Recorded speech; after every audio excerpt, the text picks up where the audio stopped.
G'day, Ashley here. Just writing a short video here on working from home and a few tips and tricks you can do to minimise any discomfort or problems that may arise from working with a non-ergonomically friendly workstation. A lot of people being sent home at the moment to work from home just to maximise that social distancing, which is great. However, most of us aren't very well set up at home to work effectively. But there's lots of little tips and tricks you can use just to maximise the benefit you can get from it. One of the big ones that people will probably find when they go home, they're going to be sent home with a laptop or they're using their own laptop.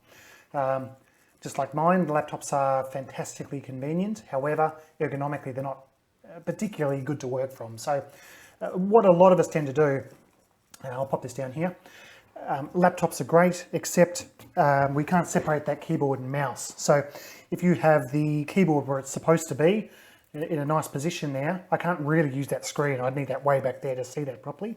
Or if I use the screen where it's supposed to be, I can't use that keyboard.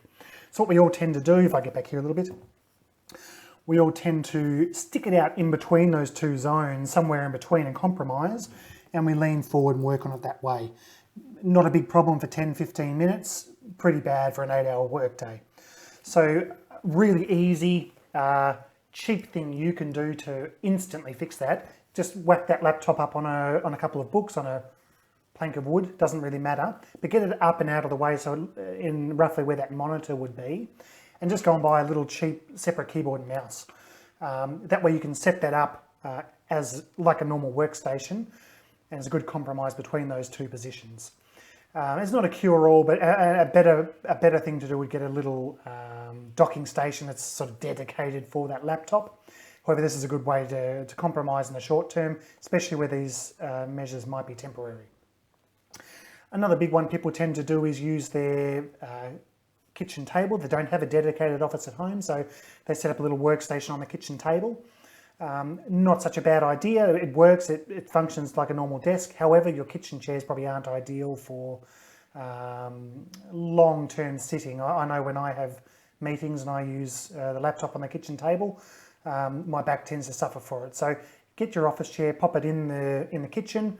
If it's a bit too rolly on the rollers, get the rollers off on the harder floors there. You can buy ones with rubber stamps or rubber stamp replacements on the bottom of the chair so it doesn't roll around too much. That can be another trap for people.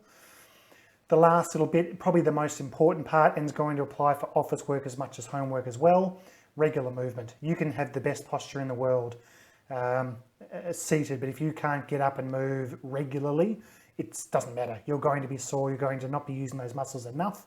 They will get sore and complain. The only remedy for that is regular breaks. We often talk about a 20-second stretch break every 20 minutes. That's just to get up, get behind your chair, do some big shoulder shrugs, roll the neck around, do some squats, do some star jumps, whatever. Get that blood pumping again, sit back down and keep working.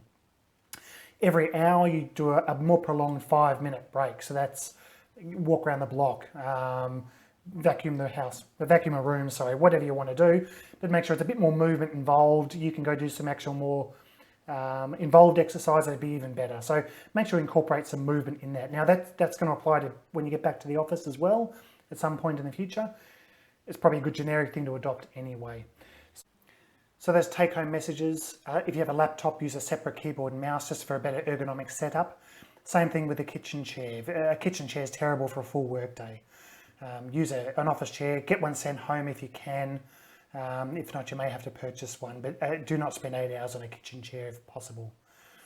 The main one, which will apply back at the office when you're back to work again properly, as much as it does at home, regular movement breaks. It's a 20-second micro break every 20 minutes, and a better 5-minute break at the end of the hour as well to incorporate a bit more movement. Very important. Static postures, no matter how good your posture is, are terrible. You've got to move throughout the day as well.